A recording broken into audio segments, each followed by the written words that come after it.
स्वागत है दोस्तों आपका हमारे YouTube चैनल में। तो आपको NCERT क्लास 6 की चैप्टर वाइज पढ़ाई जाएगी। मैं इस क्लास में नया हूं और इस YouTube पर भी नया हूं और कैमरे के सामने भी नया हूं। चलते हैं क्लास की तरफ।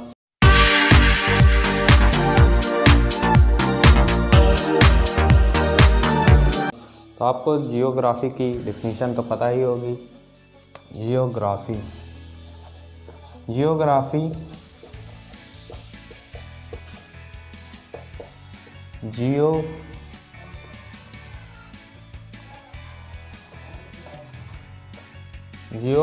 शब्द से मिल गया, यानी जियो मतलब होता है पृथ्वी और ग्राफी मतलब लिखना। Writing about earth that's called is geography.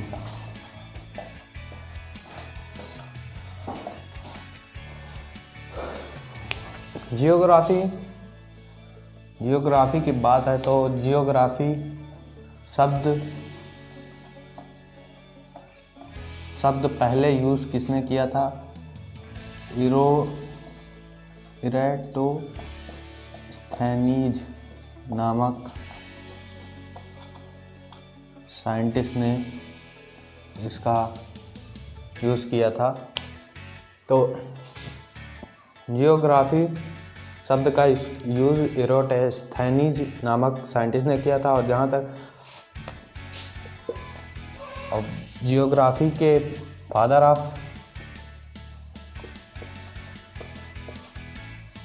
Of geography किसे कहा जाता है, तो आप लोग इसे जानते ही होंगे।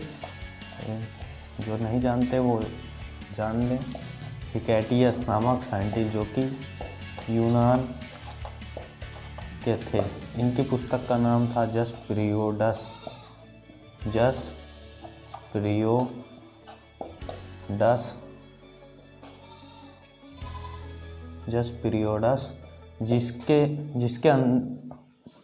जिसके अंदर इन्होंने भौगोलिक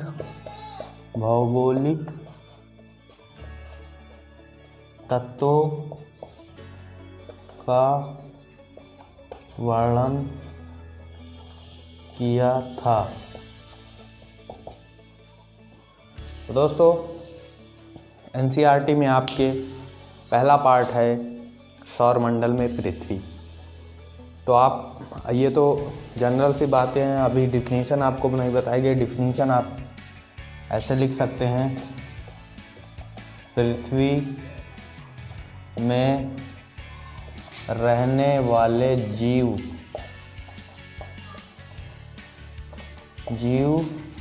व पर्यावरण के पारस्परिक संबंधों के ज्ञान या विज्ञान को हम जियोग्राफी कहते हैं।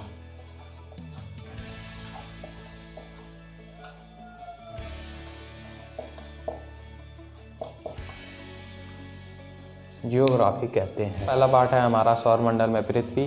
तो सौरमंडल आपको पता ही होगा। सौरमंडल जितनी भी हमारी जो है पृथ्वी ग्रह आते हैं और उपग्रह आते हैं, और जो उल्का पिंड है, क्षुद्र ग्रह जिन्हें मेटेरोइड्स और एस्टेरॉइड्स कहते हैं, तो वो सारी चीज़ें हमारे सौरमंडल में आती हैं, जिसका मुखिया हमारा सूर्य होता है। तो आप लोग सौरमंडल के बारे में जानेंगे। पृथ्वी हमारी ग्रह होती है। तो दोस्तों जैसा कि बुक में दिया गया है पहले पेज पे, सूर्यास्त के बाद आकाश को देखना कितना अच्छा लगता है। यानी सूर्यास्त के बाद हम देखते हैं आकाश की तरफ, आसमान की तरफ देखते हैं तो वो कितना अच्छा लगता है। और धीरे धीरे उसमें जो है कुछ टिमटिमाते तारे दिखाई देते हैं। फिर इनकी संख्या धीरे धीरे बढ़ जाती है। तो फिर ऐसे ही ये सब हमारे तारे होते हैं। और ऐसे ही जब हमारे इन चमकीली वस्तुओं के साथ हम चंद्रमा को भी देखते हैं। चंद्रमा आप पूर्ण चंद्रमा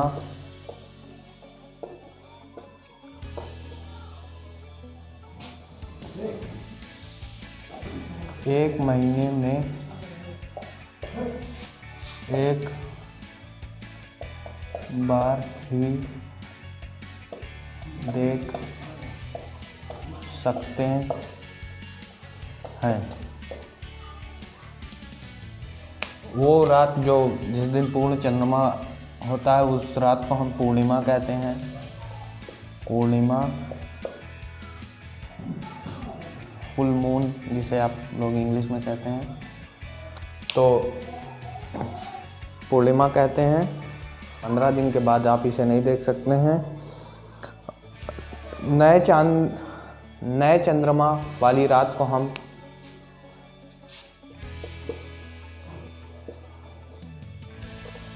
नए चंद्रमा वाली रात को हम क्या कहते हैं? अमावस्या। अमावस्या कहते हैं। अमावस्या कहते हैं। नए चंद्रमा वाली रात को हम अमावस्या कहते हैं। अगर ये रात आसमान साफ़ हो तो हम आसमान की अच्छी तरह से अवलोकन कर सकते हैं। और इसी तरह हम जो है हमारी और भी चीज़ें जो आसमान में रात में चमकती हैं तो उन्हें हम खगोल पिंडी कहते हैं। क्या आप इस बात से आश्चर्य नहीं होता कि हम दिन के समय चंद्रमा एवं सभी छोटी चमकीली वस्तुओं को नहीं देख पाते हैं? ऐसा इसलिए क्योंकि सूर्य के अत्यधिक तेज प्रकाश के कारण रात के समय चमकने वाली वस्तुओं को हम दिन में नहीं देख पाते। क्योंकि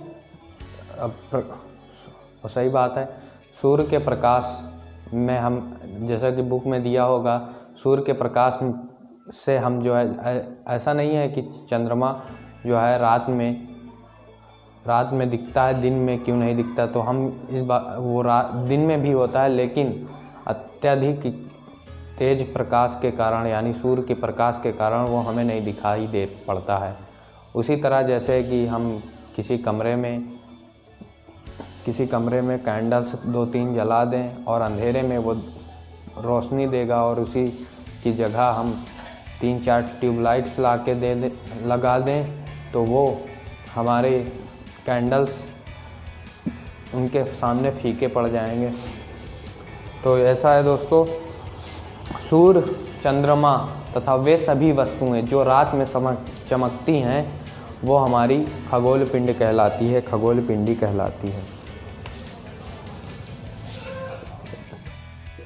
वे सभी चीज़ें जो रात के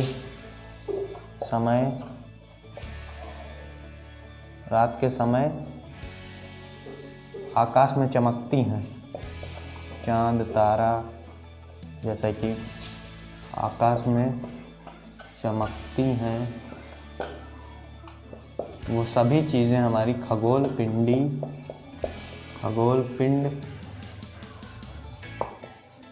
कहलाती हैं, खगोल पिंड कहलाती हैं। तो दोस्तों, यहाँ तक आप लोगों ने समझ लिया होगा।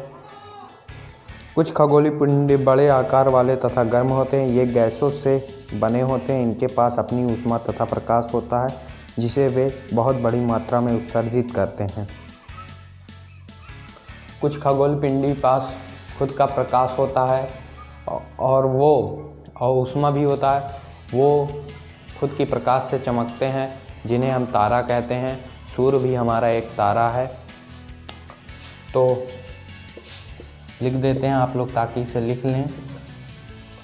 यानी कुछ खगोल पिंडी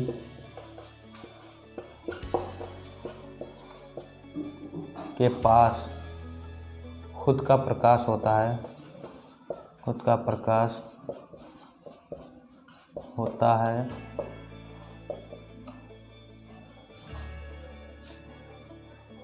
वे चमकते हैं जैसे तारे हमारे, और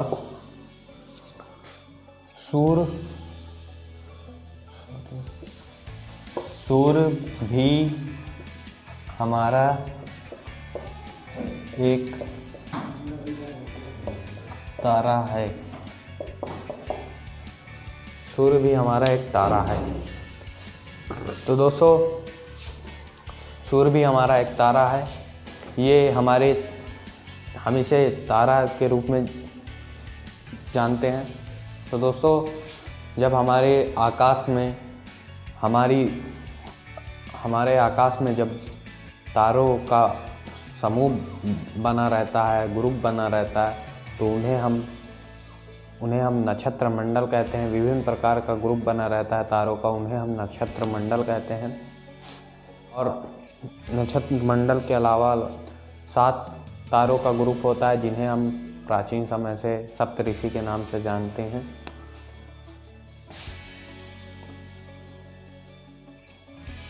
ऐसे हम लिख सकते हैं विभिन्न, इसे आप नोट करते रहिए, विभिन्न प्रकार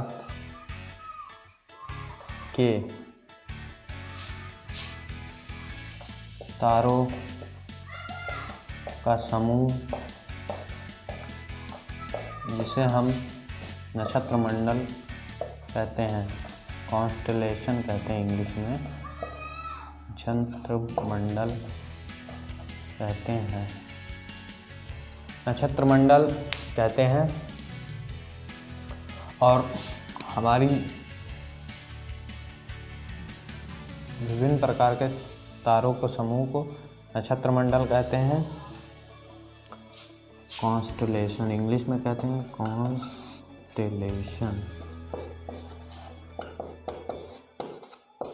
कॉन्स्टेलेशन। और जो हमारे प्राचीन समय से जिसे हम सुनते आए हैं, 7 तारों का समूह होता है, उसे भी नक्षत्र मंडल, लेकिन हम सप्तऋषि के कहते हैं, सप्तऋषि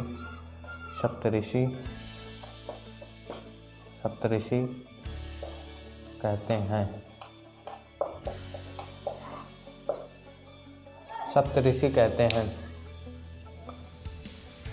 सप्तऋषि कहते हैं। और जैसे कि इसी प्रकार का एक नक्षत्र मंडल है, आप अर्सा मेजर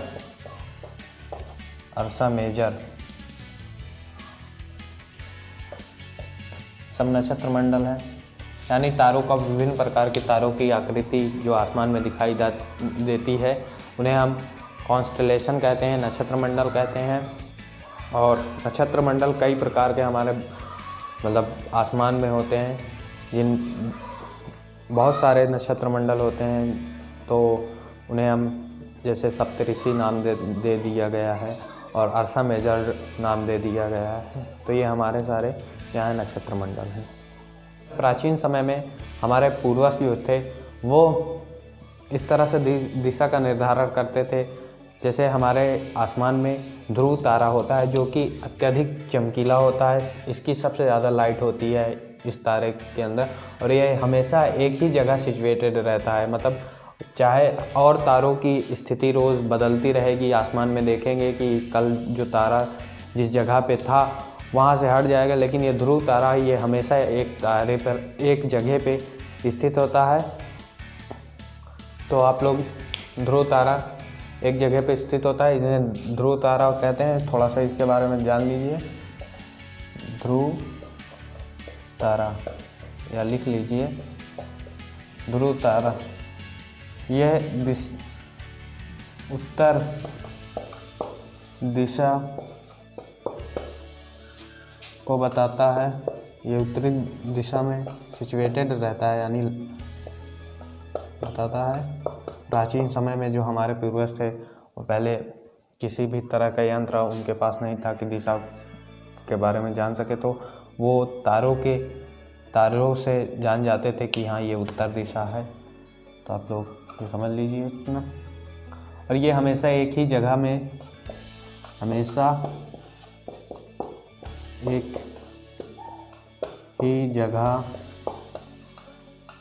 पर सिचुएटेड या स्थित होता है या स्थित रहता है, और ये अन्य तारों की तुलना में ब्राइट, चमकीला होता है। ब्राइट या चमकीला भी कह सकते हैं आप, चमकीला होता है। और ये हमेशा एक ही जगह पे सिचुएटेड रहता है, जिसे हम ध्रुव तारा, इंग्लिश में आप पोल स्टार कहते हैं। ये उत्तर दिशा को बताता है, उत्तर दिशा में एक्चुअली रहता भी है ये। तो अगर हम सप्तऋषि मंडल की बात करें, जैसे 7 तारों का हमारा जो समूह है, 1 2 3 4 5 6 7, ये 7 तारों का समूह है जो हमारा 7 तारों का जो समूह है, जिन्हें हम सप्तऋषि मंडल कहते हैं। सप्तऋषि, चलिए आप जानते तो हैं क्या लिखें इसे।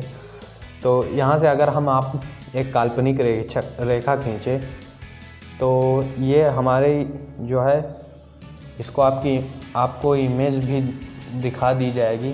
तो ये इस तारे को ये काटती है, यानी इससे सीधी लाइन पड़ती है। तो आप समझ जाएंगे ये ध्रुव तारा है। 2 तारों में से अगर करेंगे तो ये आप समझ जाएंगे कि ये ध्रुव तारा है, ध्रुव तारा। तो दोस्तों यहाँ तक हो चुका है। अब आपको बताया जाएगा ग्रह के बारे में।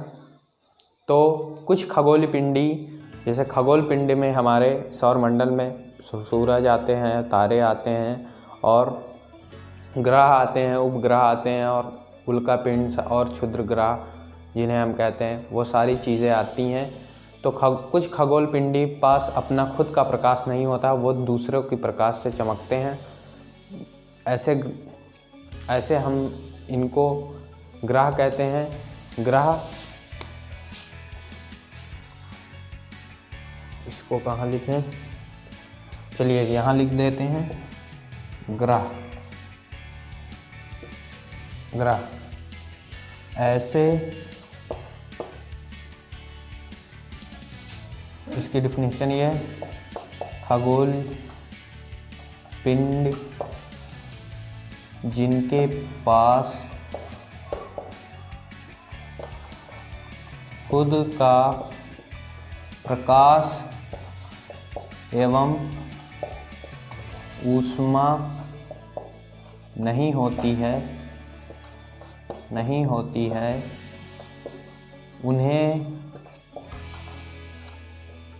उन्हें हम ग्रह कहते हैं। ग्रह कहते हैं।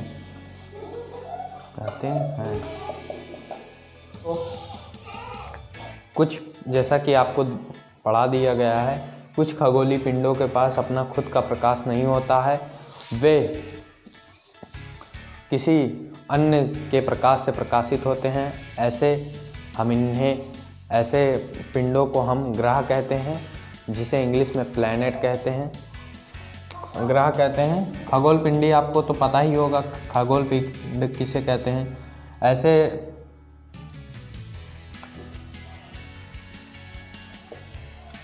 ग्रह कहते हैं, जिन्हें इंग्लिश में प्लैनेट कहते हैं। ऐसे ग्रह प्लैनेट, और प्लैनेट शब्द की उत्पत्ति के बारे में जान लेते हैं थोड़ा। उत्पत्ति ग्रीक शब्द से हुई।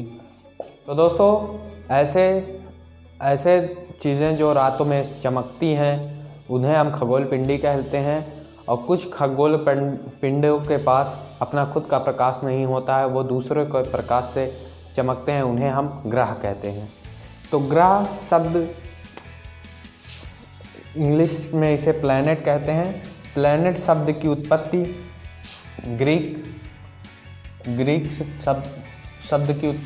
ग्रीक के प्लैनेटाई शब्द से बना है। प्लैनेट जिसका अर्थ हिंदी में होता है परिभ्रमक, या अर्थात चारों ओर घूमने वाला, यानी वांडरर। तो आप लोग ऐसे समझ सकते हैं। तो दोस्तों कैसी लगी वीडियो, आप लोग हमें लाइक करें, शेयर करें अपने दोस्तों के साथ, और सब्सक्राइब करना ना भूलें।